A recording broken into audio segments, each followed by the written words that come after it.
Welcome back, everyone, to session 27 of Occupation. And we're kind of nearing the end game here. We're about to embark on the penultimate adventure as the crew. I've been called the Defense of Mandalore arc, but it's like the Defense of Mandalore, the planet, and potential assassination of Mandalore, the man. We gotta find a funny title for that as we get closer. But uh, as, we, Man, as we mentioned, let's go back into a bit of a recap for last session.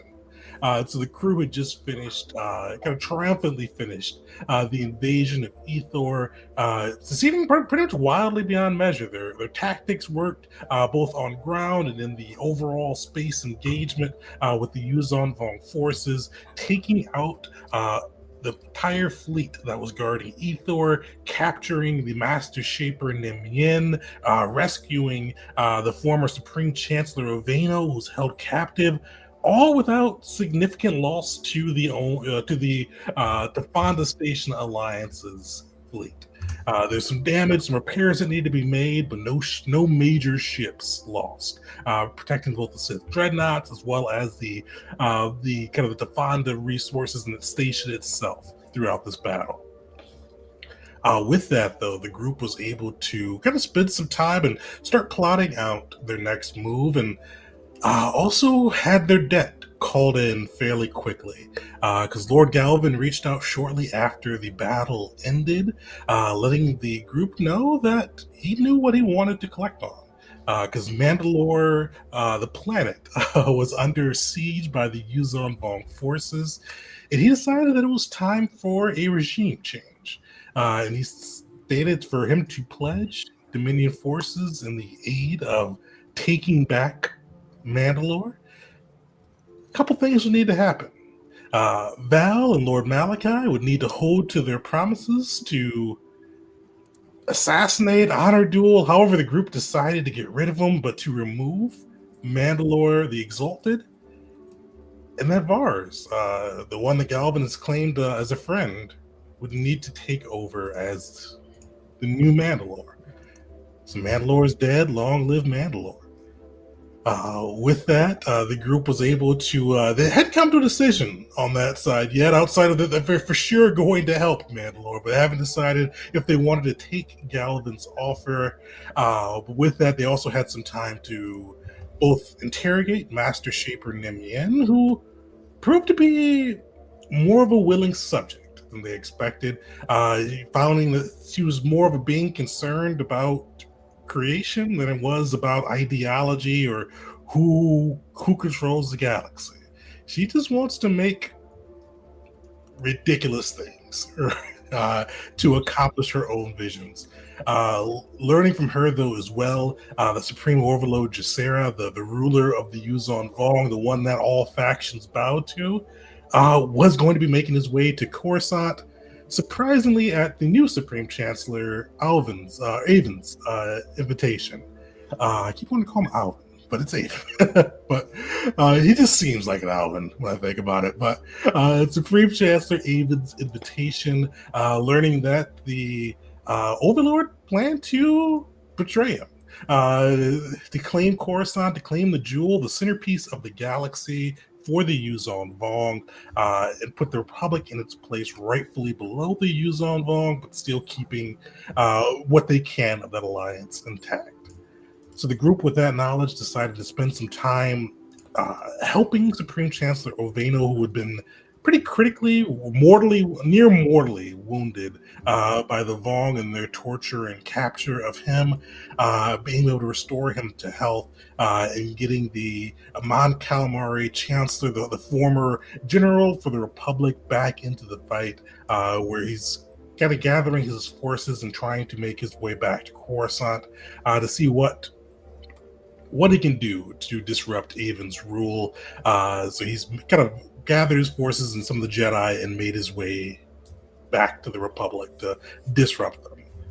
But that's where we're going to pick up now. You guys still have a week. We're going to dive right into downtime because you guys have a week of downtime basically for what it would take for them to kind of prep the ships, fix any damages, refuel, refit, and get everything ready for another battle.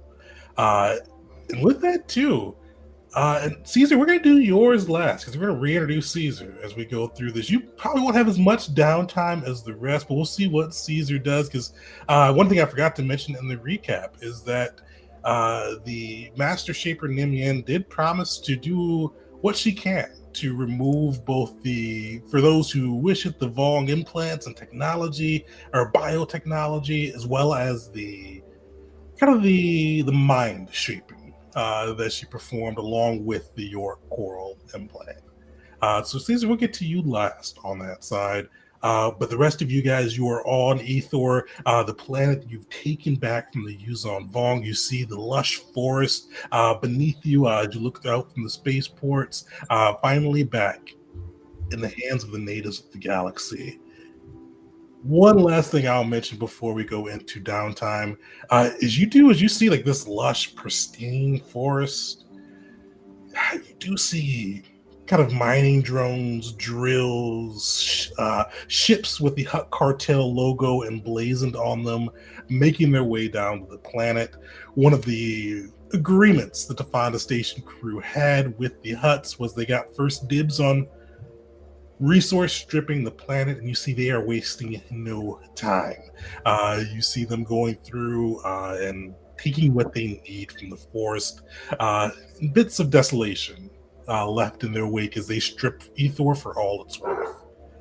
But you guys, you got your week. What are you all doing? What are you all doing as you kind of, especially knowing that the Defense of Mandalore, the new Supreme Overlord for the Vong, all making themselves known. How are you guys spending this week to prepare? Well, that's some loud dogs. Oh boy. Oh, sorry, they're coming through. Vars is going to take this opportunity to arm up, so to speak.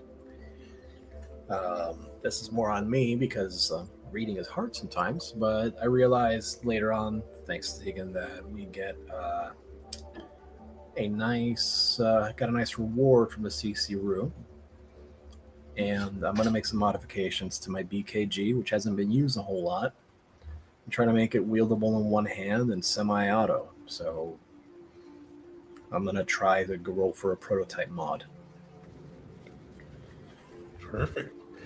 Some nice things with your deal with the Huts. You don't have to worry about, looking to find it. You've got sellers lined up. The big thing that you have to roll for is kind of what type of condition the Hut seller is going to have it in, if it's going to be a real fake or very expensive. So we get time space. But with that, give me your choice: perception, investigation, or persuasion, as you kind of work with the Huts to kind of filter through buyers. Very important thing that I forgot to do was open up Foundry. I'm getting it going now. And I'll tell you right now, it's going to be persuasion. Yes, the fighter with a +8 in persuasion. What is this campaign, guys? The fighter with the face of the party. Yeah, the fighter face. Yes. All right. Yep, persuasion. Away it goes. Nice. Hey, I'll take it. Solid. So add a +15 to your roll and give me a D100 roll. And let's see where this gets me. So that is with the 15. Right. All right. So you work with the Huts, and they're able to kind of go through. They're smugglers. They're people that have their hands in a little bit of everything, and they're able to find you two different buyers, or two different sellers, I should say. They can have this for you. One, sterling reputation. He's basically a bit of a war profiteer. He finds exquisite goods, but definitely sells them for far more than they're worth. You find one seller that's offering them for 2 times the value, which we'll roll out in a second. The other one, even the Huts tell you, this guy's a bit shady. Some of the stuff works out, some of the stuff doesn't. This one, he's offering at the typical eye value you'd expect for this type of modification, but there's a very solid chance it could just wind up being hogwash. I don't want hogwash, but I guess now time to see what that number's going to be. It is 2d10, right? Plus 1? Let me see. It's been a while since I've rolled that one. I think so. That sounds right. I think it's 2d10, keep the highest. Yeah, 2d10, keep the highest plus 1. And then times it by 2.5k. And I forget the formula. It's 2d10kh.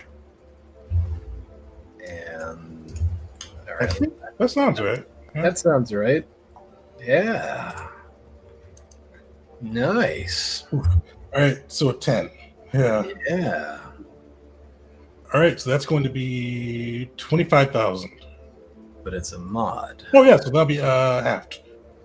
12,500. All right. So that'll either be 25,000 from the one guy, or 25,000 from the one guy, or 12,500 from the guy that could be a little bit shady. I can't afford the expensive one. I can barely afford the other one. Time to sell. All right. Oh, boy.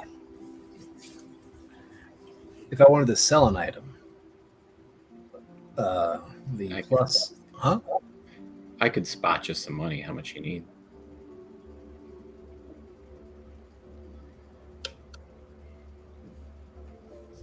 Uh,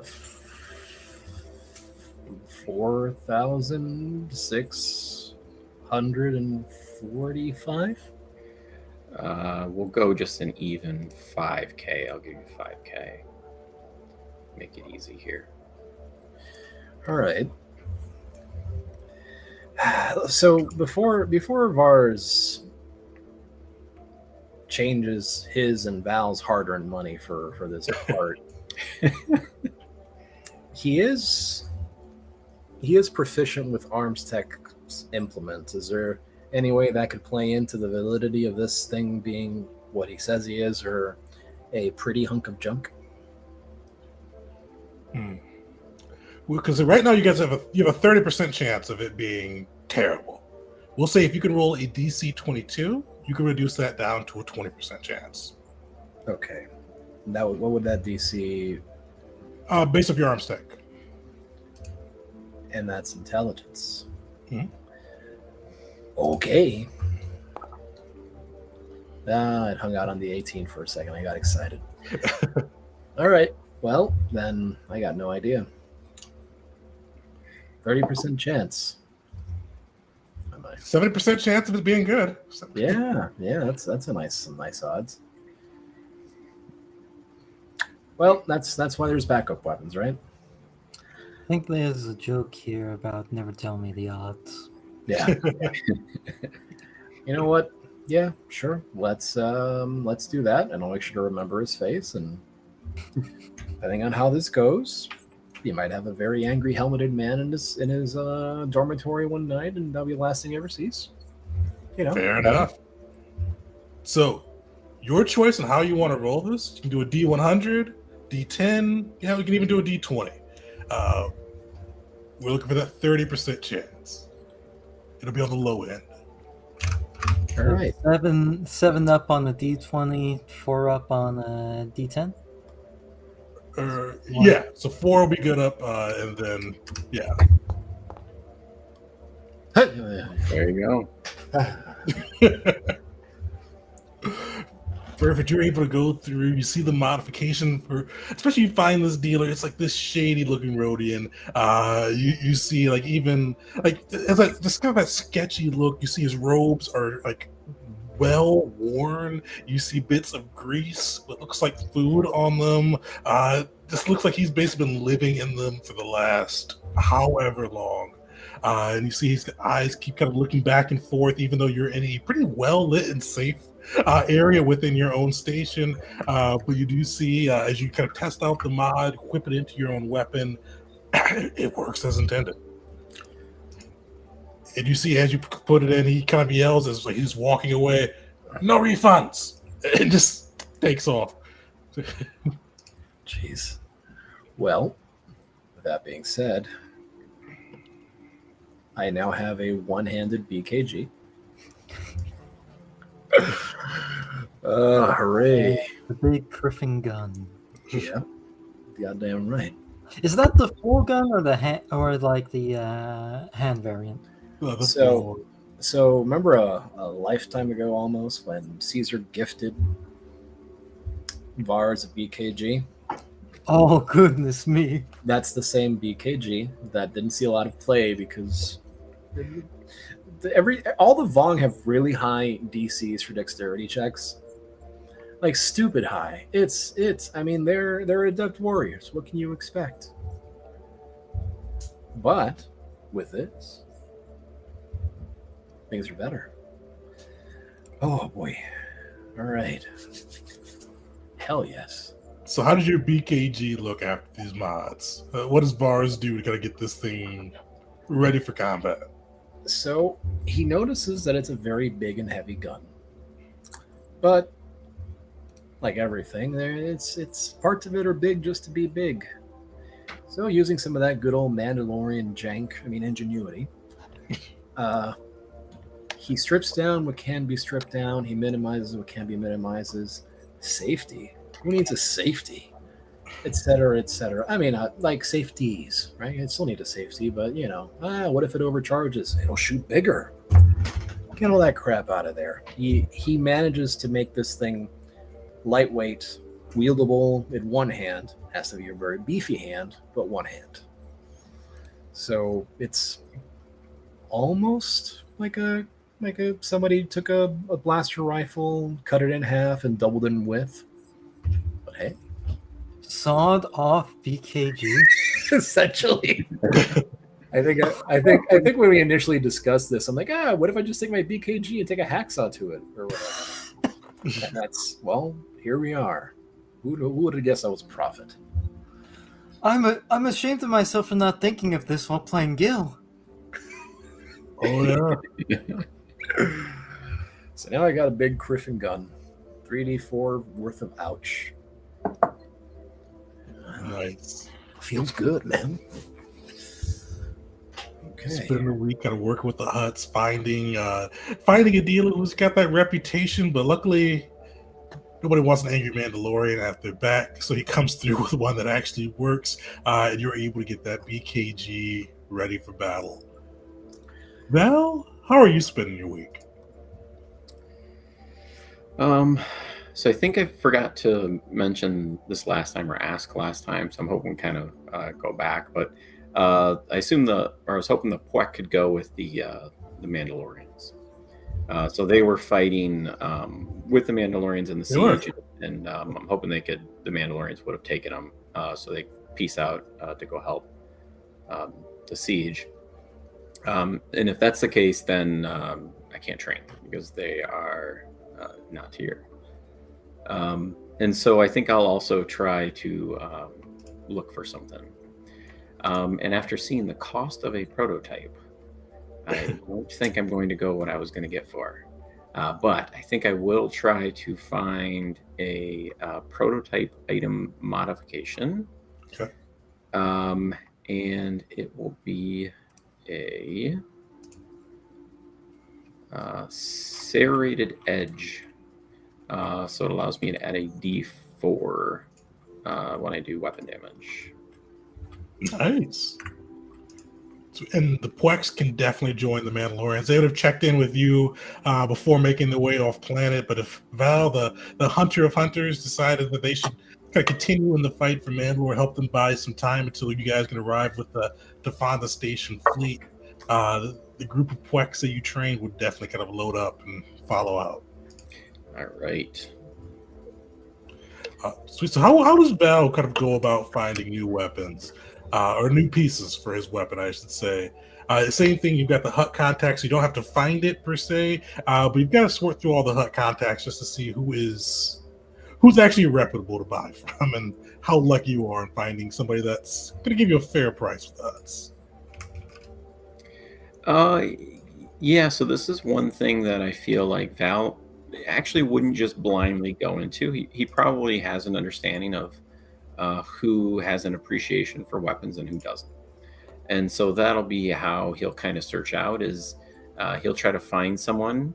They take care of their own weapons. And then he assumes that they probably might be able to point him in the direction of someone that has a little bit of honor to him. Perfect. Would Val use or not persuasion, perception on that one? Or how would Val? What skills he using there? It's like, Yeah, we'll do perception. All right. Give me a perception roll, see how this goes, as he kind of search through the hut's contacts and probably people that Val may have worked with a time or two for his various 100 credit jobs with the huts. Okay. Fortunately, kind of Val looks through and realizes a lot of people that sell weapons don't really kind of either wear a lot of their own weapons. A lot of them usually have guards that have weapons, but a lot of these people are just kind of either they've got their weapons hidden or there's really not ones they kind of put them on display for their own gear. So a little struggle on that side. So that one was an 8. I think that. So fortunately, no bonuses will be a flat D100 roll. Let's see how that goes. All right. Straight 50. So I feel like the hut took you guys up with the same kind of options. The big bosses went through. Big boss Kraddick was like, "I got 2 guys. Do you want to pay more, or do you not want it to work right?"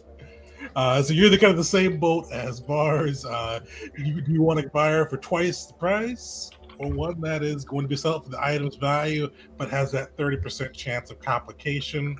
How does Val take it? Can I roll the D10 first, or? Oh yeah, go for it. Yeah. Okay, so let me. I think I did this right. I think it's same thing here. Oh, okay. Okay. Not bad. Way better for that. Yeah. So that's I'm just gonna do a calculator for that one.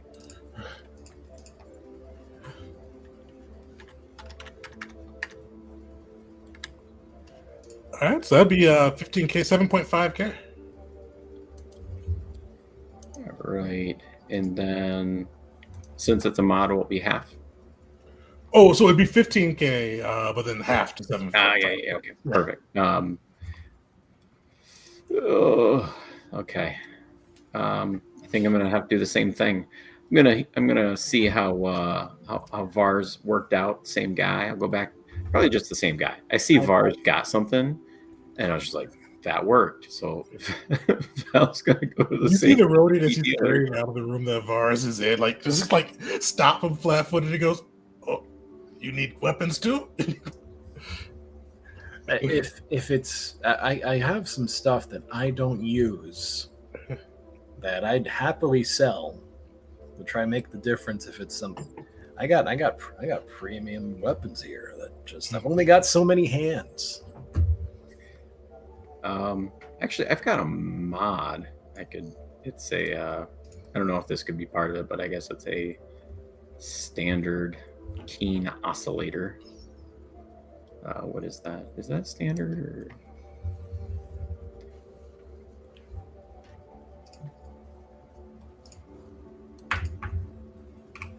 Yeah, have to look it up. Yeah, I don't know. Can a cell be part of it?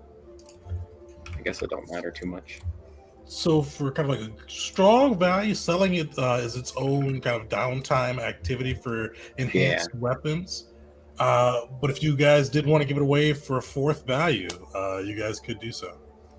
Oof. It's a premium item, by the way. The keen oscillator. Oh, the keen oscillator is premium? Yeah. Yeah, let me see. No, I'm just gonna roll it. I feel like Val would roll it. Perfect. So same thing, 30% chance. Low end, your choice of die for the roll. Between a 20, 10, or a D100. The 100 worked out all right the first time. Let's do it. See it. There we go. All right. I think Vars was more nervous than me there. Yeah, I don't want you to get ripped off unless I need your sword break in the middle of like Mandalore. You know. Yeah. All right. Yeah. So I'll take the mod then. I guess I got to replace something. I can only have 4. You see the Rhodian like kind of like eyes just like still darting back and forth as he's trying to like edge away from you, but he does reach to his back and goes, "Oh, yep, here, edges. We got the edges. Take it and no refunds." And you see him just start darting away. All right. Nice. Weirdly reliable. Yeah, right. It's always the weird ones. For everybody, as Vars and Val kind of work with the Huts through their various smuggling enterprises to find just some extra gear to help with this next crucial battle, we're going to shift our focus over.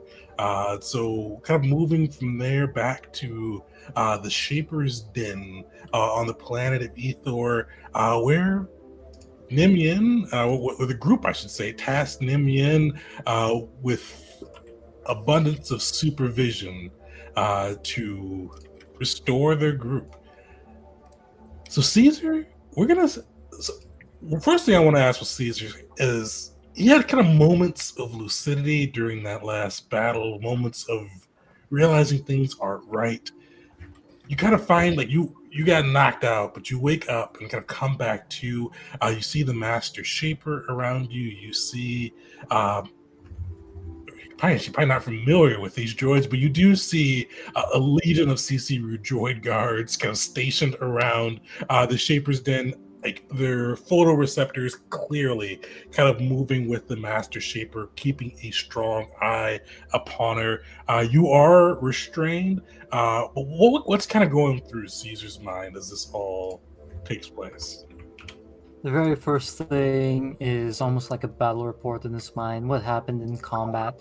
How many times did he break through? Is he going to be losing his consciousness again? As he sees the droids, the moment that those things come into vision, it's both that immediate, like, Yuzan Vong, like, bed into him, like, fear and disgust, but also a damn big relief as he realizes he's home. He is not a thing for the Yuzan Vong to be moved and shaped and twisted anymore. And he would smile, sit up, and begin to call for someone. Just not like loudly yelling, just asking the droids at first before calling a little louder for really anyone. He asks for Dichi, he asks for Vars. He wouldn't, unless the Shaper's in that very room, he wouldn't call for her. She is in the room. So she will. You got to see her look up, and the Master Shaper, kind of with these swirling tattoos, far less brutal than the warriors, and with this headdress that kind of twitches with her own emotions. You see kind of that perks up a bit, and she looks at you, kind of eyeing you, and goes, "You're a very valiant test subject. I really wish I could re-examine why these bonds seem to have failed you. Moments of lucidity and coming to, your natural emotions breaking through all of my programming. Very, very curious." That's that shade on Nimian. I'd say it's been a while, but perhaps it was only a while for me. Where are we? Oh yeah, we've spent much time together. You've been not one of my favorite creations, not my top creation, but one that has done very well. Except for that little bit near the end. We are on Ethor. But your friends, and you kind of see her gesturing around to the droids, have taken over and placed us in the hands of abominations. You used me That's right, you used me to help capture Dash. Use is a strong word. I put you in a situation where you could serve, and I could create. I feel hands and fingers. You replaced mine. Yes, while I do applaud you for not using the abominable cybernetics those of your galaxy are so fond of, but I can't have a creation that can't open a door. What of my compatriots? The gardener, Dash. What of them? Are they also being freed as I am? And you do look over and you do see kind of within like the pods that initially held the Senate guard that you rescued, you do see the gardener along with Dash kind of all like kind of hooked up in a similar way, but you also see bits of technology and you see the droids heavily monitoring those two pods. And she goes, they've not regained consciousness. So they didn't break their mental programming, but they are being deprogrammed in accordance to Tafanda's wishes. The Fonda, yes. I think I remember enough about them, little bits and scraps, perhaps. I believe I will keep some of these modifications you've given me. They seem useful in what is to come.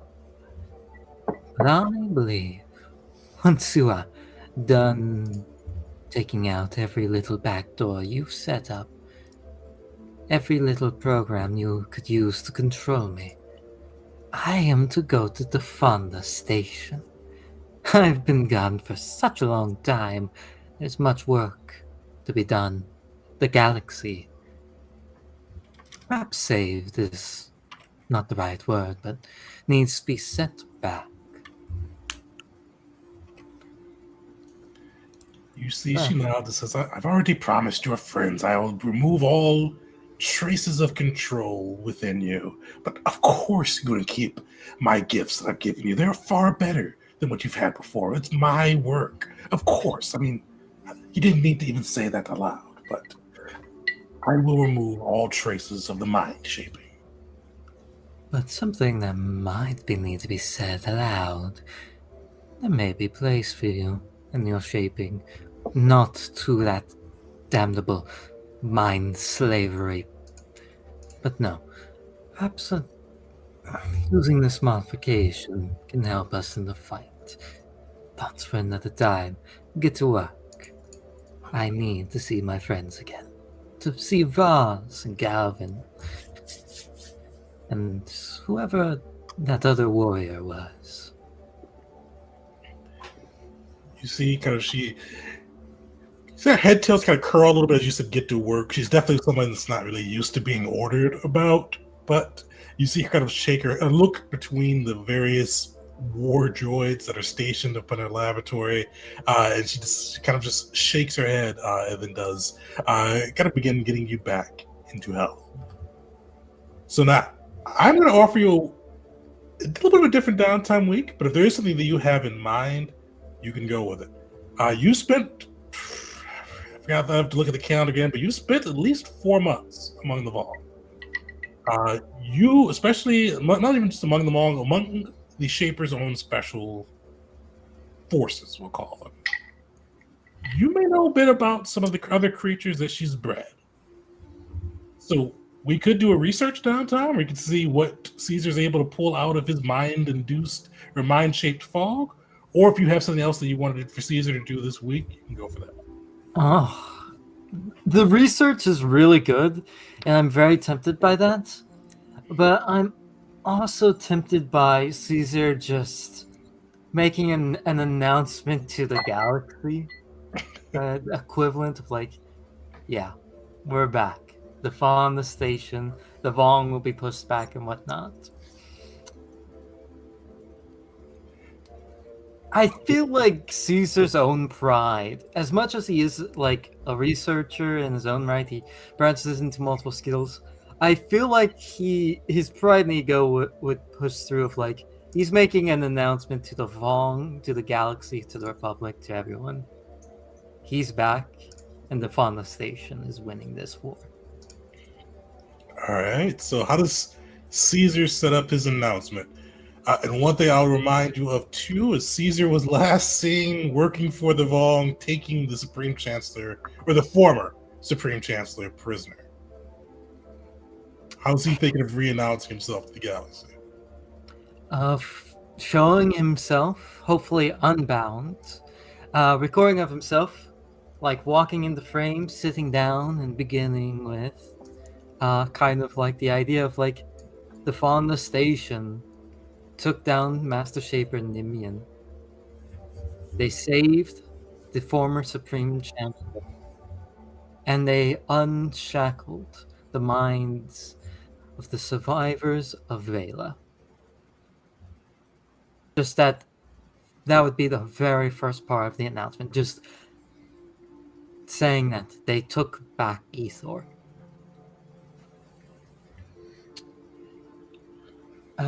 It would be a very direct, like, he doesn't have access to a lot of film, so it'd be him talking to the camera, using his own charisma and personality, and kind of new menacing form of saying, like, the Vong could not protect Ethor. Use the Fauna Station, freed Caesar, and now he's yes. Now he's back. He's going to return to the Fauna Station, and they're going to set things right. All right. I assume he's leading with intimidation with this. Yeah. Give me the intimidation check. Would there be any advantage or disadvantage given Caesar's current visage? I'll put it as. We'll play it straight because the last time they saw you, they did see you kind of working for the Vogue, and now you're against the Vogue. But you do look kind of scary, so it's kind of one of those ones that they're a bit confused and scared at the same time. So we'll play it straight. It's also fitting. That right there. Once working for the Dominion, now fighting against the Dominion. Yeah, I was just about to mention that Caesar's been like, he's used to like join like the Mandalorians and then like a couple other hot cartel, and he's been like all the major factions. Yeah, hop on with the Hapens, just Yeah, the Hapens too. If we have any inspiration, may I beg for it, please? How bad was that? For Caesar, bad. You guys do have a point of inspiration. Yeah, sure. I mean, yeah. Yippee! I'm sorry for wasting the inspiration. So 17. Perfect. Yeah, so give me a D100 roll, see how this is received, how this kind of plays out across the galaxy. Damn. It's one of those ones that, like, it's well said, well edited, well put out there, but people don't like changing their opinions at all, and especially so many times about one person. Like, you hear, like, if you look at the HoloNet chatter afterwards, you'll hear, like, wasn't he with the Dominion? No, he defected to the Republic. No, he defected to the Yuuzhan Vong. No, he's defected back to Defanda Station. You see a lot of flip-flopper emojis, like, posted out there. And, like, it just doesn't get the core value, unfortunately, that you were looking for with kind of the message, this return of the Gungan Butcherer back to the galaxy. He'd be complaining to Dim Yin about this. He's one of the few times he's showing like his opinion of his genuine opinion of like the public's opinion of him to the Yuuzhan Vong Shaper. Like, can you believe this? This is why you don't let your lower caste have voices. I will ignore that for now. So fortunately, it does not land as well, but you are back. And the nice thing is you can make your way in after kind of like a few of those days as if you were kind of working with Nim Yin and in between filming for your video. She does kind of like you are put in the pod every now and then for her to kind of remove some of the mind shaping that she's put on you. But after a week, you do feel kind of like yourself again. A little bit bigger, a little bit differently shaped, but like yourself. And you do see as you look out, Dash and the gardener are kind of on that same path as well. But you can make your way back to Fonda Station. And he would do so with great gusto and on a metallic ship full of technology. I'd say the use on the because they got rid of like all of the all the shaping they could, but you do still hear some of that voice or that not voice, some of that instinct almost back in your head as you do make your way there and see like this gleaming station, this probably a trillion credit investor that Zerka provided the heroes of the galaxy to wage their war. And you see kind of advanced technology. You see these weird CC-Roo droids walking about the station. But you would eventually be brought to this kind of meeting room. And you see kind of various action logos across ahead of different doors by different spots along this table in the center, seeing the Dominions logo, the logo of the Mandalorians, the symbol of the Hutt cartels, the symbol of the Jedi, the symbol of Zerka itself, as you're brought into this ornate meeting room where eventually you are joined by the other members of Fonda Station, along with your other fellow survivor of Vela, Vars, Val, and we'll just say Malachi skipped this event because I feel like that would be in character for him as well, so that works.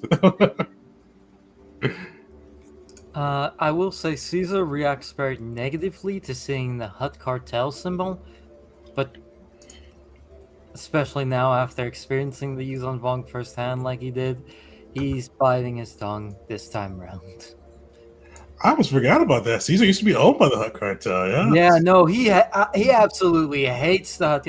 Before the shaping, if he ever saw a Hutt, he would genuinely threaten to kill that Hutt. Now, he's experienced worse, so he's like, just wait until the invasion's over, then the genocide. For now, but the moment he sees Vars, he will smile, show a hand, and offer it to an old friend. Yeah. And Caesar, before we get to that, what do your hands look like? I think we touched on this a couple episodes back, but his hands. Huh. Yeah. Basically, they look like his old ones, a little longer. They got the Yuzon Vong scarring to them. I can't remember if I described and or if you allowed me to have like one of his hands have that sixth finger or not. I genuinely can't remember if I remember. I don't think we did because that's like a shaper thing. Yeah, and that wouldn't be fit. Yeah, so just like 5 fingers. He's got the Yuzon Vong scars and that kind of swirl pattern. All the way up to his forearm. There's like no line. There's no seam where they were once gone. It's just nice, clean, maybe a little gnarly looking. I put it that way. But from that, it's Caesar. Nice. Well, with the extended hand, Vars will look him up and down and then meet his hand and say, I'm glad it's you. I am too, and I'm glad that out of anyone to help, shape might be the most inappropriate word for this, but shape the galaxy at hand. You're one of them. I've been reading over reports. I am quite saddened about what happened to that one planet that you attempted to defend. But overall, I am impressed and proud of what you've accomplished in this galaxy. And I'm glad to stand by you once again. And for any of the viewers that are curious on that one, Vars had a rough go of it with faction downtime missions. It seems like we talking about either Bandamir or Terrace. I'm not even entirely sure. He's talking about terrorists. Yeah, Terrace was a rough one. It was great planning, great thinking, great amount of Vong to contend with. Well, I'm just doing my best. There's a lot of Vong to kill. Oh, you have no idea. But we'll get them all. We'll get them all. But By the way, let's move. you've met him, but not quite. This is Val. The war. Yes, he's got a long list of titles. I didn't bring my cheat sheet, so. I too have many names. Oh, that's right. You guys should get along just fine. Yes. Who do you work for amongst these representatives? Oh, wait, maybe not. And so he puts up his hand and he goes, "Ah, I am Val. Vars has forgotten me, but I will remind you. I am Val, hunter of hunters, destroyer of dreadnoughts, savior of the Poek, threader of needles, friend of Horus, the battlemaster. Val is glad to meet you." As am I.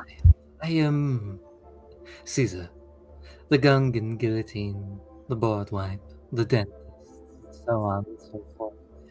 I've heard too many times to say it. He'll kind of give you a bow and a little bit of a nod for that. Like he understands the respect of earning titles in life, even if it is the guillotine. But as I said, which one of these do you represent? The Jedi, the Sith? You don't seem one to use the Force. Nah, Val uses the blade. Val has honor, and honor is earned through combat. Val works for the Huts. The Huts. You work for the slavers, yet you claim honor.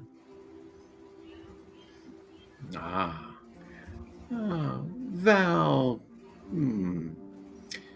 Val believes slavery is a choice, because Val believes death is also an option. Caesar's fucking floored by that take. Like, you see, like, his one good eye just widens and his jaw almost, like, goes down a little bit. Like, slavery is a choice. Just, like, leans forward a little bit. The sound of, like, creaking sinew and bones. Yeah, Vars is rethinking his earlier assumption. So, if a child was a slave, it can choose to die, is what you're saying. And that would be its freedom. A child has not picked up the blade, so a child cannot earn one's death. And you can see he, like, pauses at that. Like, he's actually questioning, like, his own logic a little bit there.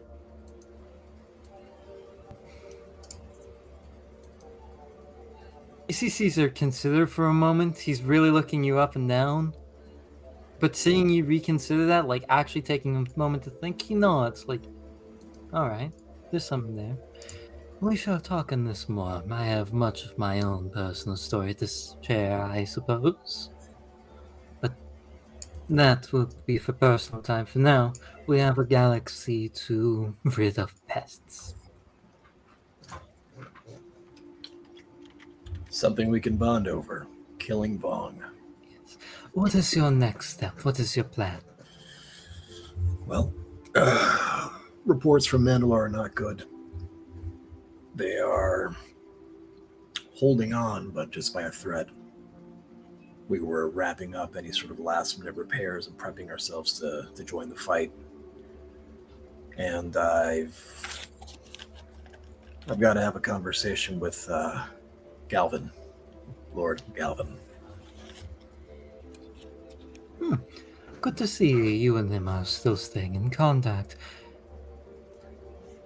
Did you say you had a conversation or have to have a conversation? Both of those are accurate. But yeah, no, I need to. I got to talk to him. If I may make a single suggestion, my dear friend,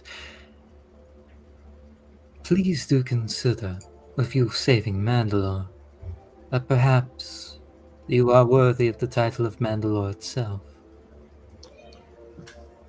Caesar says, having no idea about the favor being asked. Right? Who the hell did you Thank you. Yes, I will keep that in mind. Yeah. I need to make a home call. We need to make final preparations. Or just, I guess, to whatever, be Spartan about it. I don't know if there's an equivalent of a text message or an email. Right? There's definitely HoloNet mail that you can send over to. Or no, I mean, let's just keep it brief. Make it a call. Why not? Perfect. So do you call Galvin in the conference room? Sure. Yeah, you do see Galvin appear. Definitely, the weeks passed. He doesn't have that same kind of aura of celebration he had last time. His eyes are back to the kind of the golden hue that you usually see from him. His pale green skin, the Tolan head tails twitching. But you do see him appear upon the screen. The smile does burst out, and he goes, "Bars, my friend, I hope you have good news. Oh, and it seems one of your old friends is among you, the Gungan Guillotine, the 1, 2, 3, 4 times traitor, but as still an old friend. It is. I hope you are well." You say that, but in truth I have never truly betrayed anyone. But, Galvin, it's good to see you. And, well, I think there is a bit more of a kinship between us now. I of course, being far more down the way than you when it comes to what the Vong did to us.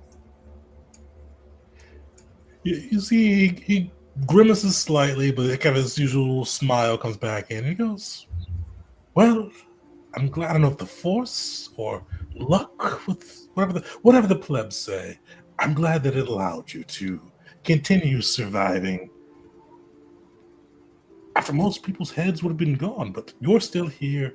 And as I said, old friends. It's good to still have old friends around. But Vars, I'm hoping you have good news for me." I'll graciously accept your offer to help Mandalore. Excellent. The Dominion fleet will be at your disposal. We will aid you in retaking Mandalore. And for what comes afterwards. I appear to be out of the loop. Vaz, could you elaborate for me?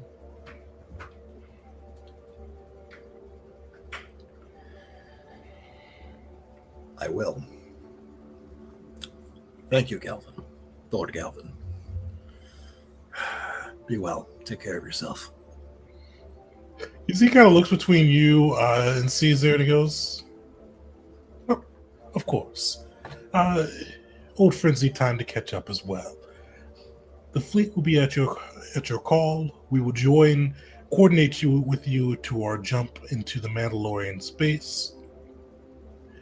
And with our combined mights between Tefanda and the defending fleet, should hopefully put down this so-called war master, and bring Mandalore back to its people, its rightful people.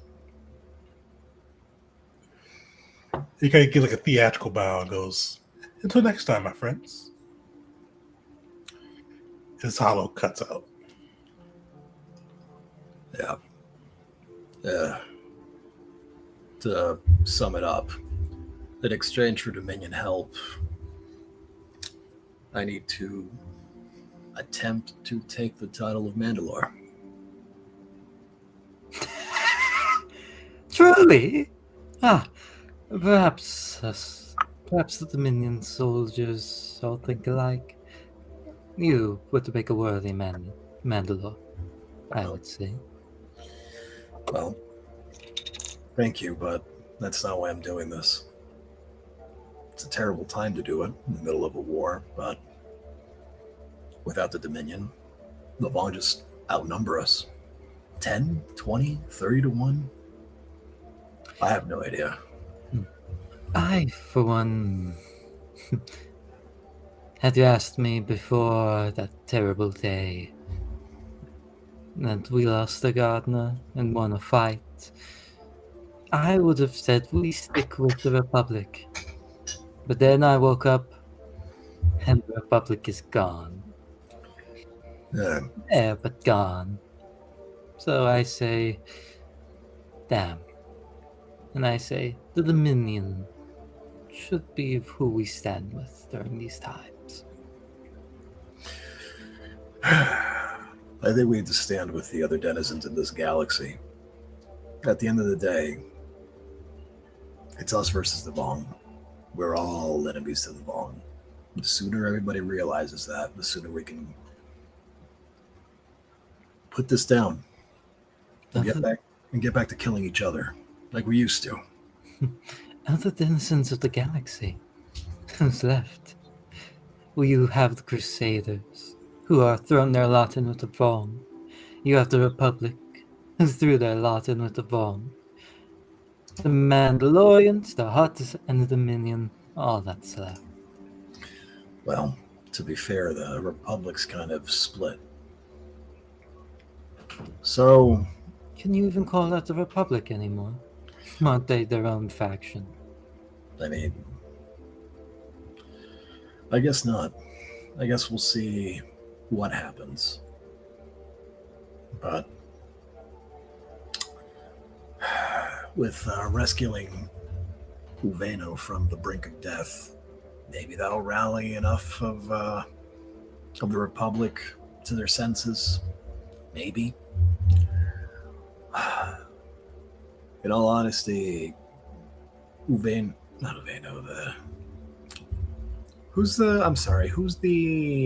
one that we all hate that's the Supreme Chancellor now? Oh, Avon. Avon might very well be getting himself killed in the next few weeks. Who knows? With the Republic graciously inviting the Vong to Coruscant for what they think is some sort of unification ceremony. Oh, it'll be a unification ceremony. Don't get that wrong. Just a different way. Yeah. I expect. Yeah, more of an enslavement ceremony, but, hopefully Uveno can rally enough, especially with the evidence we got from Master Shaper and Mien, to maybe help the Republic realize that they've been a bunch of idiots about this whole thing. We'll see. You're counting on him for anything? Well, Uveno, yeah. Oh, Venosai. Must be my ears. I just heard the name of one of the Supreme Chancellors and I saw red for a second. I thought you spoke of the other. No, even the dead man the next time I see him one way or another. But yeah, hopefully Supreme Chancellor Uveno, former, so many titles. The Supreme Chancellor we like. Hopefully he straightens them out. And if not, well, I can't worry about that. I've got Mandalore to worry about. And what of Mandalore after? I suspect that with Galvin giving the aid of the Dominion, you claiming the title of Mandalore. Will the Mandalorians once again abide by their prior agreement to the Dominion? I think you're thinking way too many steps ahead. They'll consider all that as long as when they're still a Mandalore. For me, since it's you, claiming Mandalore's title and coming to save Mandalore, it is a certainty to me that there will be a home left for your people, and that they will have a grand leader. I miss your pep talks, bud. Definitely in comparison to Horus and C4. Yeah, right. C4 was just straight up antagonistic. And Horus was, how many of us can die to make sure they lose? How many lives do we need to spend on this? Yeah, exactly. Yeah. Let's add a little extra in just to be sure. Just to make sure you hedge your bets. Send an extra dozen. Who cares? We just want to win. No. So, yeah, definite nice change of pace. But, look, there's no point in speculating now. We'll go. We'll do our best to save Mandalore. And if there's a Mandalore left at the end of it, we'll figure things out from there.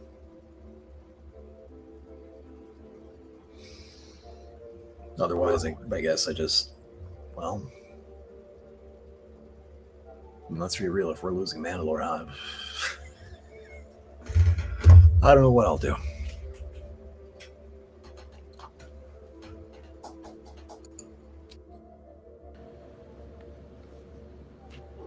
Perfect. You guys are able to kind of gather yourselves and start to kind of prepare for the attack ahead.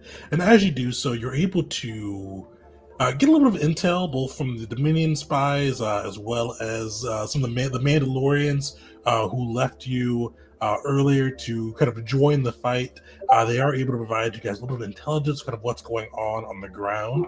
But what we'll do is we'll take a quick 5-minute break, then jump back into the little second half of this adventure. So everybody come back at 8:25 and we'll round it through. All right.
welcome back, everyone, to part 2 of Occupation. The crew has been rejoined with Caesar coming back, or actually not really coming back, rejoining Vars at least, and becoming a part of the Tafanda Station crew as they are discussing their next steps, the retaking of Mandalore.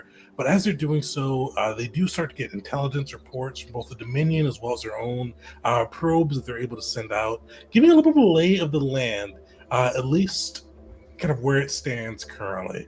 And you all see kind of a hologram of Mandalore pop into existence.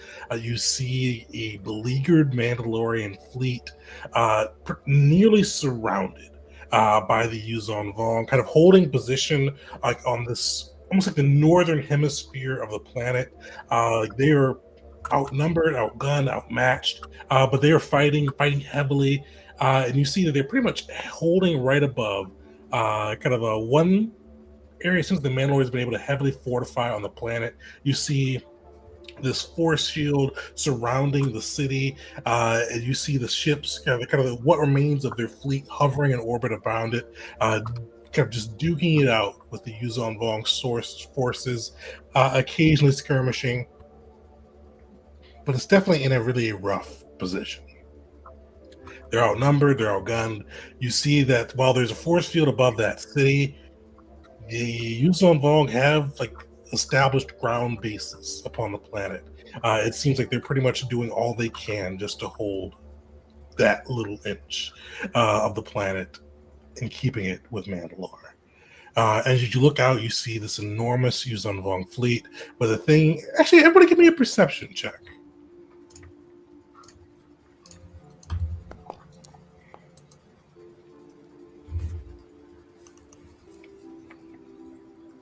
Perception. Dang, I have good perception again. It's still crazy that Horse didn't have good perception. It's perfect. So, Vars, you and Caesar both noticed kind of two different things. Vars, you probably noticed first, kind of like there's like this enormous blockade with the Yuzon Vong forces. Not only do they have like their ships, their dreadnoughts, their coral skippers, everything kind of arrayed around, it looks like they've mined kind of the surrounding areas, kind of the areas like in the far orbit of the planet of Mandalore. They've set up a little blockade of both like mines, kind of like what they use for mines, like these little gravitic hole generators that they can kind of Dovin bases they can place to kind of detonate when ships go by. You can also see kind of swarming Gruchin, which is like those you can count them earlier with the other crew, these little space things that can bite and burn through metal and eat through ships' holes and vent them to space. You see them flying amongst the wreckage of this blockade, and you just see it's getting to the battle is going to be a pretty formidable challenge. Caesar, you notice a couple other things.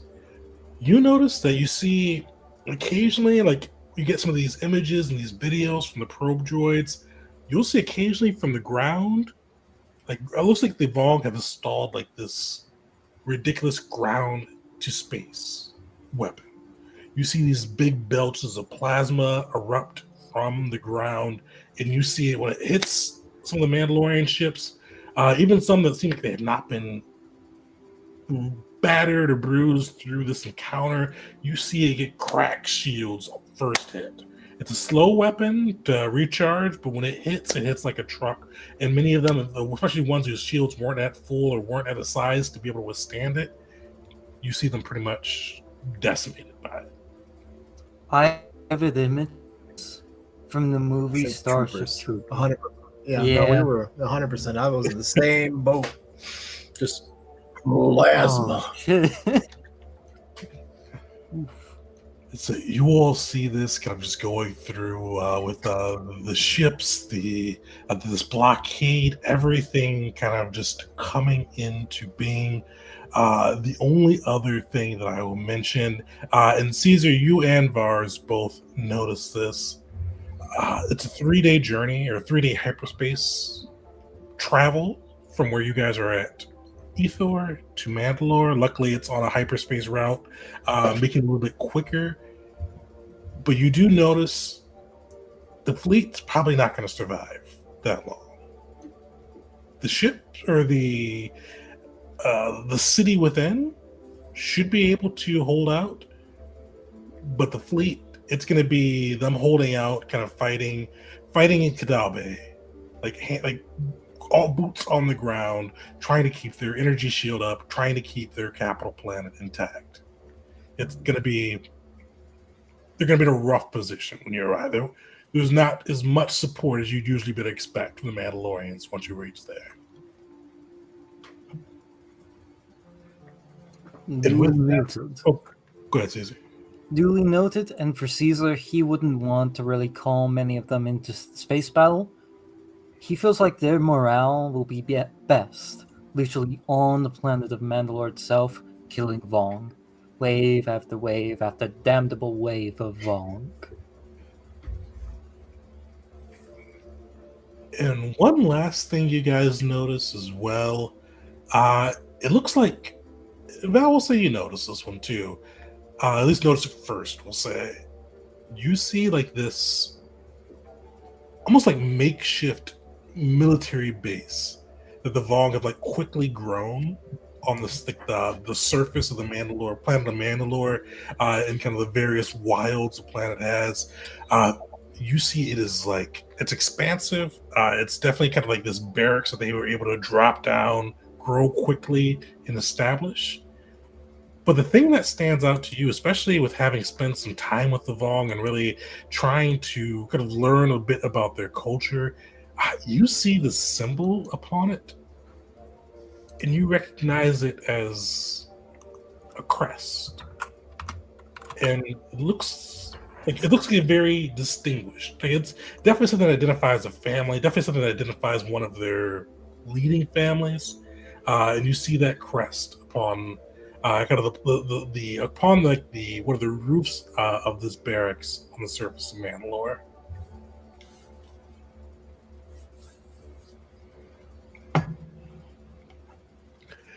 But you guys see all of that, and you see like the Defonda Station crew kind of eagerly looking at you. Like, your team right now is pretty. Like, by the way to put it, your team is hyped. Like, you guys have went through numerous engagements ahead of Ethor, but Ethor is when you all have almost established your legend. You brought the various factions together. You took a planet from the Vong, held by one of their leaders of their caste, and you did it without really, like, you lost some starfighters, you lost some lives, but you did it without losing any major assets. Your team is loyal. Your team is energetic. They're eagerly awaiting kind of what your plan is. I'd like to do something for the team. Tell me if this can actually help them or not. But one of my superiorities, I'll use this real fast, just to get this out there. It did not use. Hold on, 1 second. I think I need to give myself that back and then use this. There we go. Encouraging speech. Is there any way that can help out the Defonda Station crew?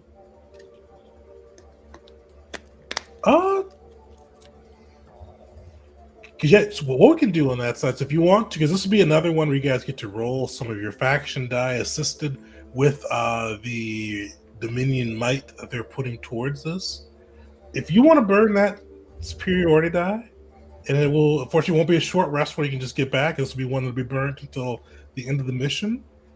You guys can get a 2 dice reroll for some of those faction dice. I'll take that immediately. To give a very brief overview of what the Caesar speech would comprise of, it would be, "You all know me, the Gungan Guillotine. You all saved me, saved Ithor, and now you are to save Mandalore. Show the galaxy who you are. Definitely get kind of a hoorah out of the troops there. They're like, for so long before Ethor was retaken, and because the Deforestation crew before Ethor has done like a lot of like good things, but they've always been on a medium to small scale. Like Ethor is a gut punch that rocked the vault. This is something that's turning the tide of the war. This is getting like the people are hype after hearing this. You definitely get cheers. You see excitement. You see hope in the eyes of the staff, the crew, the refugees that you saved, the even the Roydian mutts, the jaded mercenaries who almost threw in with the Vong. You do see not just greed, not just self-serving. You see hope kind of lurking within there as you guys get prepared and as they look to you for their strategy to defend Mandalore.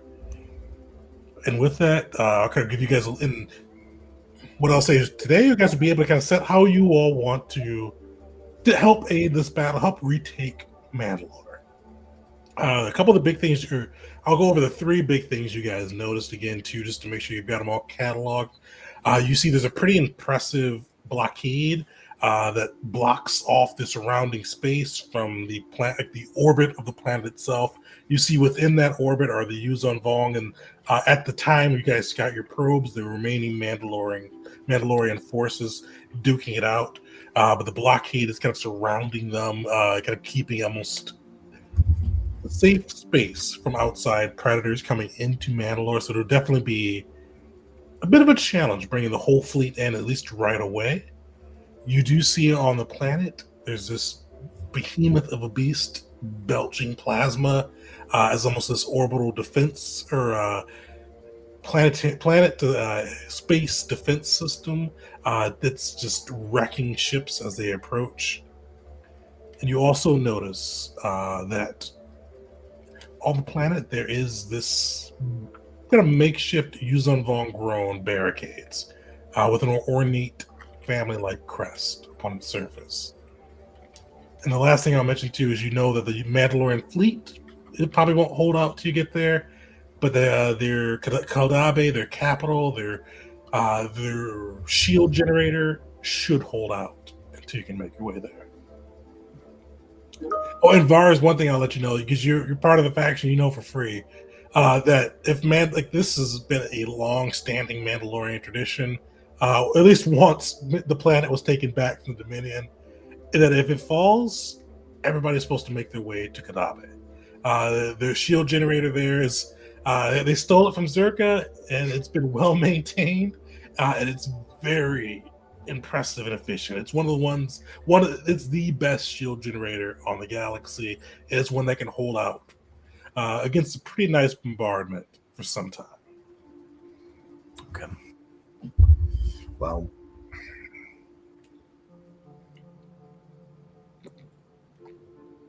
the Vong don't exactly care about hostages, so I don't know who that crest belongs to, but you know. Oh, and I should say that's a Yuzon Vong crest. Yeah, exactly. Yeah, they're. I mean, we got your shaper. Who cares? We're still gonna kill you. You know, they're not gonna negotiate. Biggest obstacles I can see are the blockade and that ship killer.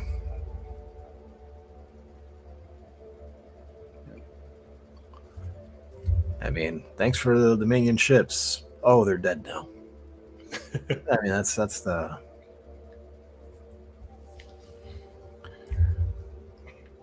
toughie. I think part of me wants to go after that giant gun. I don't even know what the hell to do with it. If it's big enough that it's shooting at ships from the ground, it's got to be huge. Vars would know that if you could make your way to it, even on foot, you may need to borrow some explosives, but you could definitely take it out. And actually, Vars, looking back, I think the second or third adventure when you guys made your way into a Vong held planet, Dash has blown up. These were smaller than that one, But Dash did blow up some air defense guns. You're right. Smaller scale, but definitely scaled up a little bit, and you'll be able to do it. Yeah, just bring more boom. I mean, I think this is something we all need to figure out what we're going to do.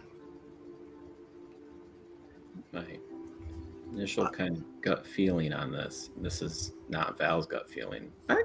Actually, Val might agree with this, but is they probably cannot sustain a siege long term after losing Ethor, and considering that there's going to be some interesting drama in the Republic. And so if we can just hold out on planet, go all Gardner style on the planet, take out the large gun, I think the Mandalorians would then be pretty inspired knowing that we're out there fighting. The city won't fall. The Dominion can then systematically destroy the minefields and take their time kind of cutting through the fleet. I think that might be the approach, is like just slow roll this. As long as we're on planet, we take out the big gun. We kind of do some guerrilla fighting the Vong in the trees. I think that would be a terrible way to go about it. And I think Caesar disconnected. Oh, did he? Uh-oh. And on cue. We'll be back in a minute. Val, give me a lore check. Right. Good thing he's got good lore. Oh yeah. Does he? Oh, It's as good as most of his skills. Yeah, it's bugging you, but that symbol it seems important on the barracks, but you're just not really. It's not keying in for you. But it sounds like what you guys are kind of thinking is trying to find a way to the planet, and then disable guns, disable the big planetary gun, and try to help the Vong or the Mandalorians make their stand. Yeah, I mean, again, we have other forces. Mhm. I don't expect them to hang out in orbit around the big gun while we try to fight the big gun. So, launch us at a shuttle towards that thing, land as close as we dare to, and make it go boom. While the fleet itself can... How big are our forces compared to the Vong forces around the planet? So that's actually a really good point. So you won't have the Jedi or the Hutts assisting with this engagement. The Hutts are staying on Ethor and doing what Hutts do. Yeah. The Jedi are assisting Supreme Chancellor or former Supreme Chancellor Ovado in trying to spark up or help increase the rebellion within the Republic. So this is right now, it's the Mandalorian forces, which aren't going to really add a plus or minus at this point, because they're pretty much, by the time you get there, they'll be trapped inside their force field. With that, the Dominion is matching Defanda Station forces. So you guys are going to have kind of the CC droids, the Aurodium Mutts, everything that Defanda entails, along with your station itself. So it's in die terms, it's going to be you're going to have 10d10 for this engagement. The Vong are going to be at 9d10. So with Dominion help, you do outnumber them. Oh, okay. Nice. We got the 2 rerolls, right? From, I think so. This could be flawed thinking, but we have us go deal with the gun, and the rest of our forces essentially. I don't know if we'd be arriving there at the same time, but essentially paving the way for the big boy Dominion ships to show up and be big boys. And one thing I do want to mention, I forgot to mention this at the start, just to make sure you guys have the full picture. When the whole fleet is there, while the kind of the mine barricade, as well as the planetary defense weapon is up, the Vong will also be able to reroll 2d10 or 1d10 for each of those that's up each time they roll. So they'll have a rerolls they can bring in while those are standing to kind of show the efficacy of what they're bringing to the battle. So, Oh, well, what's up? I'm sorry. so 1d10 for the mine or the mine barricade, and then 1d10 for the planetary defense weapon rerolls. So they'll still have the 9d10, but they can just reroll A die. 2 of their d10 as long as those two are both standing. I personally am on the side of Forrest's idea, a surgical strike made by the deforestation crew. Sorry, not the crew, us deforestation, and then carving out a path for the big Dominion ships to really clean house. So I guess we're mechanically, I guess we're trying to nullify their rerolls by the sound of it. Yeah. Does that make sense? So we'll try to land us on planet, which will probably require some type of punching through the minefield, and then we'll let the Dominion come in and clean out the mines for us. Is that? Well, look, I Do you guess. want our people to clean out the mines and let the Dominion duke it out, or do you want Okay. So like the CC droids. Yeah, essentially just carving a path. Makes sense. I mean, I'm not saying get rid of all the mines because there's probably a buttload of mines, but as long as we can, create and identify a safe route. Mm-hmm. I imagine that those mines are, as stationary as they can be in space. Essentially, just make a hole for the Dominion ships to go through. I don't know. I'm trying to facilitate all right, we're here now. We're all here, and let's duke it out. And at the same time, that big gun is scary. Yeah. So I guess if we were to think a naval invasion, right, classic World War II naval invasion, or the beachhead, and we'll allow the Dominion to come in and clean up. Yes. Yeah. That's because so you guys kind of want to go in early, or at least before the full fleet gets there. They're trying to take out the plasma gun. Yeah, pretty much. I also that's a hell of a parallel with World War II. That's funny. It is, yeah. Yeah. But I mean, it worked for them, right? Let's see. I asked myself, wait, did it? Yes. Yeah, it did. Yeah. John ein speaking Deutsch. Sorry. Mm-hmm. Well, in all fairness, it worked for the people who told the story at the end. Yeah, exactly. Yeah. There we go. All right. Oh, go ahead. No, I'm along for the ride, man. Let's go. All right, everybody give me an intelligence save, too. Ah, crap. Wrong crew, brother. All the good ones here. Keep in mind, wait. I feel like we're all prepared to take some damage from trying to go in early. Yeah.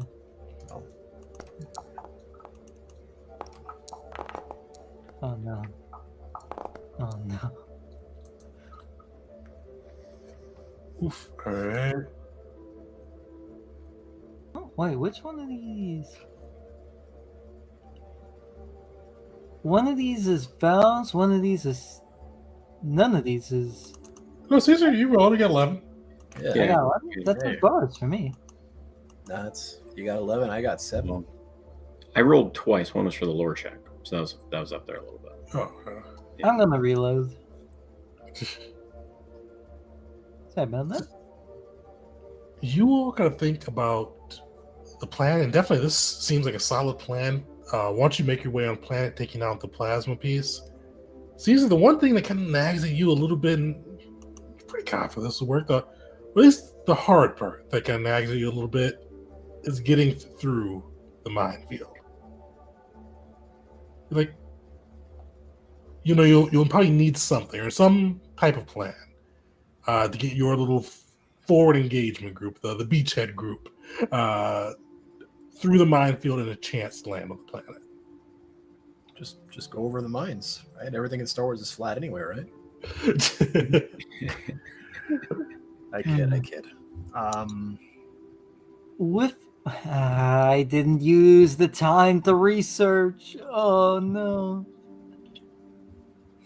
Well, And it could just be a fast ship, but this is you guys' time. Get creative with how, because you all know about the Yuzon Vong, how they're dove in basal mines, how their Grutchen work. They are attracted to like pretty much anything technological that's moving. They hone into, and either the Grutchen try to eat through it. The Dovin basals with their black holes try to suck it up, pretty much. Some explode. So you could know that going through those, you either need a hot hand by the stick or something clever to make your way through. We have a lot of droids. we also have an expert on Vaughn technology. All right. Yeah. Well, I mean, and I think if we present it as the fact if we lose, you die. I think with that sort of motivation in mind, that we can trust, sort of trust the whatever intel she might provide.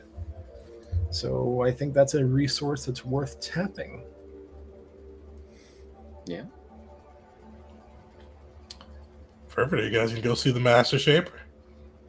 Yeah, I think that's worth doing. Yeah, you make your way down to the Master Shaper's cell, aboard to find the station where she's at, where she's not rehabilitating those that she had shaped. You see this little small cell littered with the parts of droids and technology, with this small flower encased in glass, or encased in transparent still, that you guys gave to her. And you see her sitting up on her bed, and she looks up at you and goes, "What new joys have you all brought me today?" We bring to you inquiries and questions on the nature of how to better survive the Yusan Vong traps, their minds. Oh, mines. Yes, the little critters, the ones that generate the black holes, and the ones that go boom. How do we avoid them, or perhaps set them off how we want? You see her kind of scratch her chin, and she goes, "Well, it may depend on where you are at, but there's something I could potentially do to help." She goes, "I've been allowed to work on." You see, she does go like you could. She doesn't air quote it, but you can feel her air quoting it. Repairing those who have been shaped to glory, like you. So she points to Caesar. But she kind of circles around. It grows boring, sitting in here day after day without true work to do. You need test subjects and ways to better experiment. You feel confined and trapped not just by yourself, but by a lack of using your abilities to the proper and true extent. Is that right? This is why you were chosen as a subject. I'm Don't sure I worry. shaped you to that glory, but you showed potential before. Now, I myself, guilty of many of what would consider war crimes, and I don't have any personal misgrievances with tossing you more than a few individuals that we find unsavory, be they Vong or prisoners of war. So long as my compatriots have no issue with it, we can possibly even, once the Huts are done with what they're doing, toss some of Ethor's wildlife to you if you've not exhausted your curiosity on that planet. Oh, I've already played with the wildlife here. Prisoners of war, fair. I like interesting things to shape, like the Terran attacks. Those were fun. Speaking of the huts, their cousins were amazing to shape. The Talander Till, Oh, you're familiar with them? unfortunately. Oh, fortunately, I was not able to keep a batch of them here, but I did shape some for the War Master. Interesting creatures. Not so much like their slug cousins, a little bit more bred for shaping of their own, I should say. Apt description. And thank you for that information. Perhaps we'll see some here. I hope not. But to be succinct, I would like access to my lab, the ability to create more things, not just undo my prior work, but I could give you an edge. Can I stop all of these mines? No. Can I turn them off or make them detonate prematurely? That is beyond what I can do. What can I do is give you a little bit of a bonus to potentially making your way through, along with some tips on how best to avoid the mines the Gruchen's ire. I could provide that. But I want to shape. If you can promise that, and whatever you shape can be used to better defend the station, and will not be used against us or our galaxy, then I find your request amenable. Better to find the station. At least make you more formidable, at least. I don't know if I would say better, with all the abominations you all carry around. But these will give you true gifts that you could utilize, however you see fit. Thus, well, any issues with what's been proposed so far?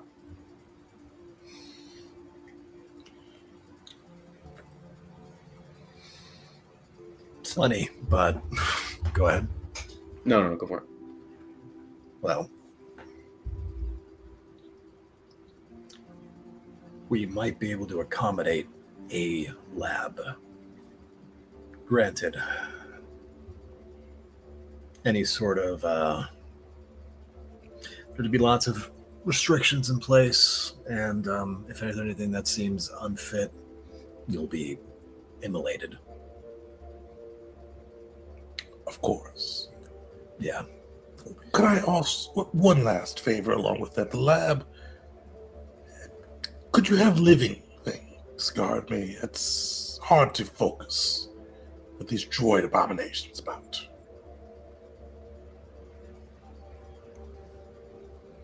I vote no.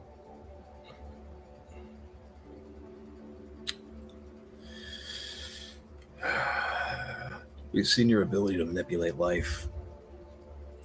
So, if you were in my shoes, would you? Would you, if I was your prisoner, would you allow me access to something that I could potentially shape or use against you? Forrest, give me a persuasion check. Okay. Wait, I gotta check something. Sorry. Oh, hold on a second. So Oh, I you got. got your superiority dice back. Yeah, you got anything crazy you can do? Oh no, I was just checking who had the higher persuasion. Forrest has a higher persuasion than Caesar. Yeah, I'm a likable guy. Unfortunately, there ain't much I can do for you there unless Tegan lets me do the help action. Unfortunately, I think they took I'll away burn. your. Oh, you. I'll burn something. All right. What's that? Nice. All right. Solid. Is that new? Yes. Bars, I mean, Yes. I was like, all right, on the face, act like it. solid. You see, it took for a moment. You see, like her face fix up, like she is just going to BS it, deny it. And she goes, fine. I guess I probably wouldn't allow you to bring your mechanical abominations into a lab that I control. So fine, you can keep your droids. Yeah. I just demand, or I should demand is a harsh word. I just ask for the ability to create. The things will be useful to you. You may not like the methods, but they will be useful. And it'll help with whatever you're looking to do today. Okay. Val, anything to add, or? Val sees no issue with this. Somehow I didn't think you would. Sorry, I'm back. Welcome back. Back on my phone. Yeah, internet's going in and out for me. What did I miss? The power of persuasion. And a D8 to it. Yeah. Yay. So, hooray for maneuvers. Came in handy. Yeah. Essentially, she understood that maybe I don't want to let her next to the equivalent of what might be a thermal detonator. I don't know. I ain't no dying scientist. But so we'll maintain the droid guards, have her in an area that can be, burnt to a crisp or vented. That if we feel badly about the whole thing. But yeah, I think that's what we're gonna to accommodate her. Find some sort of or rig up some sort of space that can, with I guess an oxygen-rich atmosphere, right? That makes sense. And then just, hey, I don't like that. Incinerate. Fair.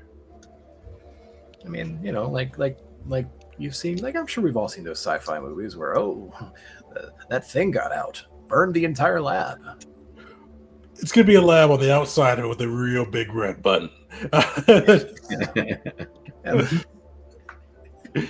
Does anything look sketchy? Press the button. Just press the button. Did she sneeze too hard? Press the button. Yeah. But yes.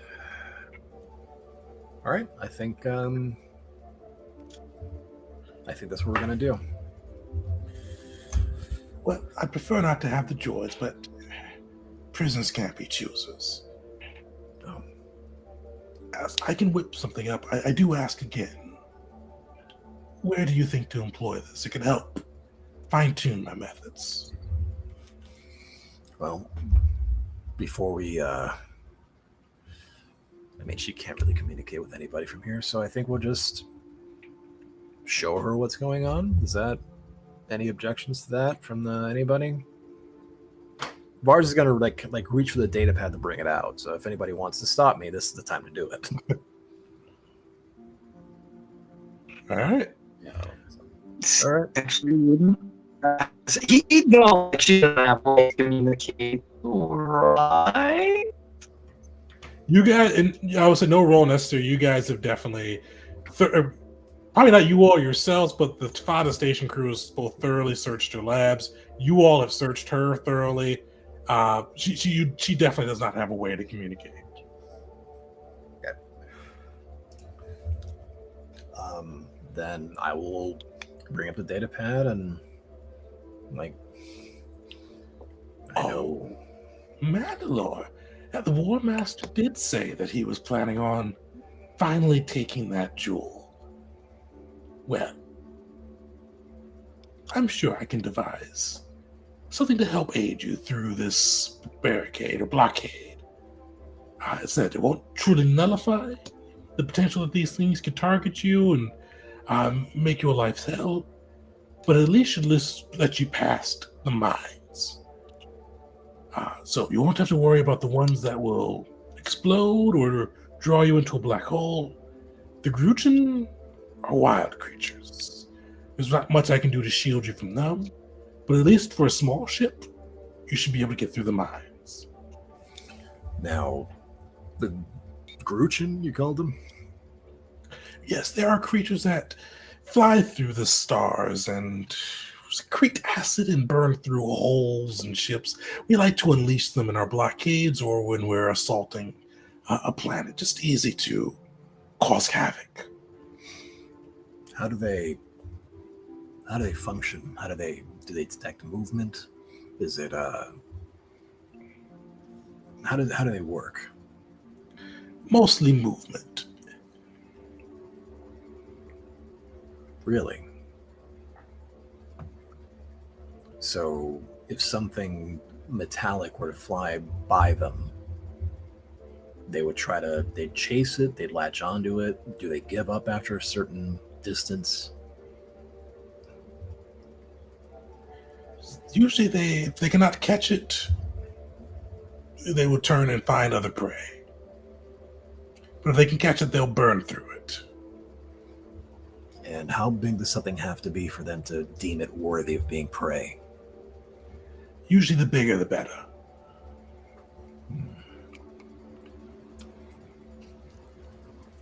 Okay.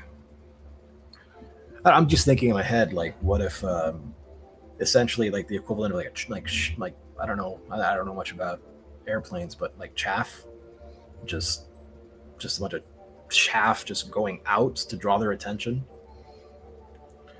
If you do mention that to her, she will say that kind of the bigger the better. So you would need probably something like starship size, or not like at least starfighter size, to truly draw their attention. Yeah. Hear me out. Would the Huts be willing to give us the equivalent of a trash ship? And I don't mean like trash in combat. I mean literally like a ship made to cargo trash and garbage and whatnot. I imagine those have to be pretty big. Like the Huts might have one that's pretty huge, just to ferry trash away from their worlds, right? I'm worried I wouldn't be fast enough to join us in time. I can see your line of thinking. Just a garbage, like a dump truck with the back opened up, just letting crap fly out. The Huts probably wouldn't be able to get there in time, but you could reach out to the Dominion, see if they are willing to spare kind of one of their dumpy freighters or even a large transport ship to the cause. I mean, again, what I'm thinking of theorizing here is essentially, I don't know how deep the field is, but essentially have them meet at a point and then diverge in two different directions to kind of pull them towards it, essentially creating a hole. That kind of makes sense. What I'm like, I can see it in my head. Am I using the right words to convey it to you guys? Does it resonate? Oh boy. So what would you use to kind of make the hole? So essentially, like, have, I guess, either two dumpy, ships that maybe the Dominion doesn't care about, and have them. Oh, that's not a bad idea. Escape pods. Yeah. But essentially, having like two objects meet the field at the same spot, and then just diverge in like different, slightly different angles, to kind of pull those things away from a specific area and make a hole. Because if we just push through and, whatever, they're all going to like essentially come after it and fill the hole. But if it's two different directions, they'll chase after it. I feel like I need a visual aid. It sounds stupid, but I think it makes sense. I agree with you. Sounds smart to me. But I had the driving lesson today, so visualization is hard. Okay. Well, something like that. And then Val suggested the power of Discord chat using escape pods, which every ship should have a few. And frankly, I'm not planning on using them. If we're using that, then we're in a really tight spot. So, what do I care? I got atmosphere in my suit. Oh, yeah. So Val mentioned that kind of Lego the ship and use the escape pod. Like, use the ship as a diversion, escape pod it into the planet. Yeah, they are small. Yeah. Essentially like Captain Jack Sparrow at the beginning of the first Pirates movie, just having it sink right in the harbor. All right, I can dig it. Yeah. Pod in. Hell yes. Perfect. So you guys are going to, and definitely the Tavana Station. With this has its own like medium class ships that you guys could bring to bear. You could definitely load one up with a couple of escape pods to kind of use as both as your own way to the planet as well as distractions as you send the other ship through the minefield and the Gruchin field. So that is definitely viable. And Master Shaper Nimian will use the time too to kind of give either your ship or the escape pod, wherever you're going to be kind of flying the longest through there, a bit of a deterrent to avoid the kind of the mines and things attaching themselves to it. So it won't work for the Gruchin, but it will work for like the mines. Okay. All right. Perfect. Oh, so we will get into the actual endeavor next session. But with that, you guys have your plan in. One thing that I want to do before we wrap up, though, is I almost forgot about it with the faction pieces. Caesar, what faction would you be a part of nowadays? The Fonda. Okay, so let me describe it like to you like this, and this might be something Caesar gets the chance to describe himself. Maybe. And not. one thing, let me give you one piece before we get into that too, because you guys get your faction resources. It's been enough time since you've done the Eroidian Mutts, so you do get health pads, whatever your faction gives you, which we'll go over in a second. I hadn't made anything for Stefano, but go ahead now, Caesar. No, that's up. Caesar has his reasons for joining the Republic, as kind of crazy as they were. Then the Republic joined not the Dominion. They joined the Yuzon Vong after honorably discharging him.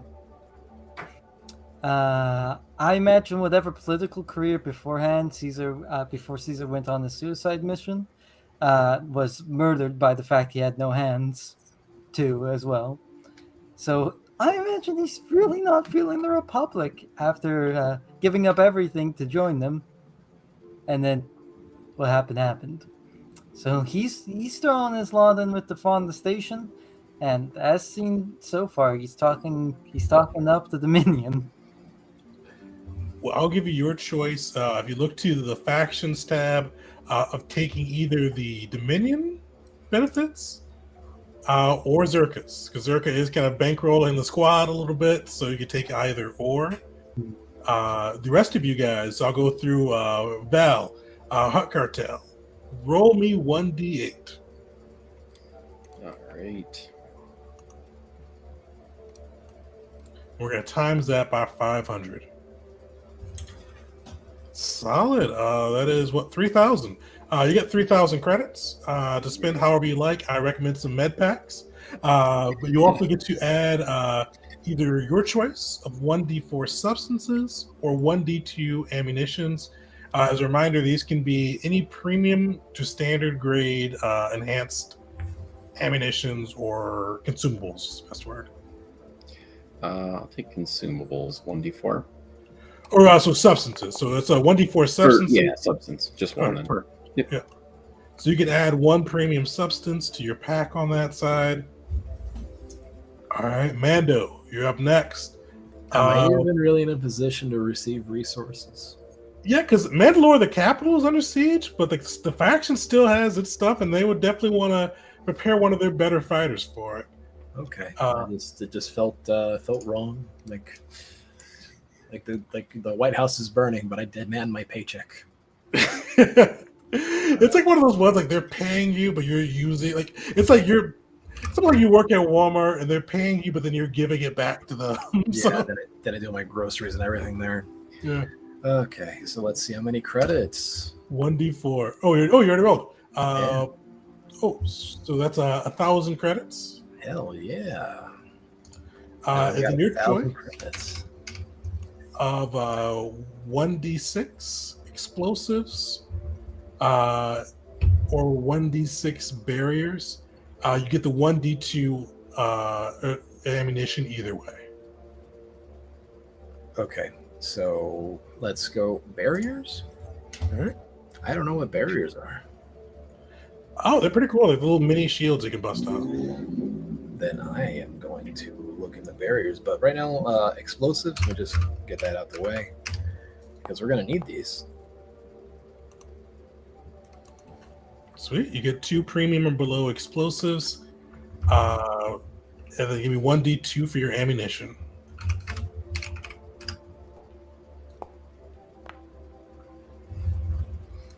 Time 2. for fire. You can light the whole world on fire. Really good.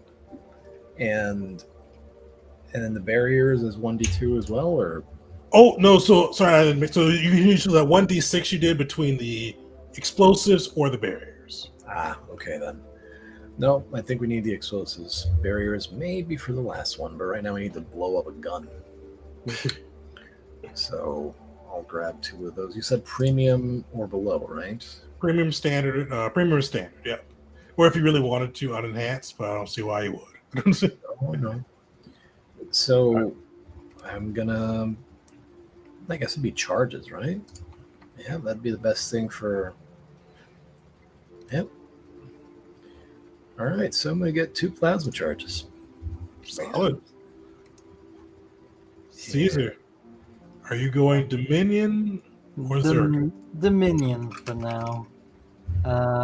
Just because Zerg is bankrolling us, we're receiving a lot of support from the Dominion in this particular endeavor. So, Perfect. for the credits. Give me 1d6. Oh, goodness me, that's a max roll. Oh, nice. Sick, yeah. So, Calvin's a little overjoyed to hear that you're looking to work back with Dominion and opens up the pockets. You get your choice. Oh, no, so Dominion, you get both. So you get 1d4 explosives and 1d2 adrenals.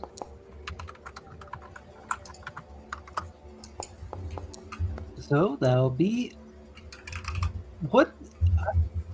That got stuck on the side of the screen for me. It didn't roll on any sign. I'll trust it by when it says 1. So 2 explosives, 1 adrenal. Yep. Same thing, premium below. It doesn't really matter for you, but barring the sorcerer's adrenal, but everything else is fair game there.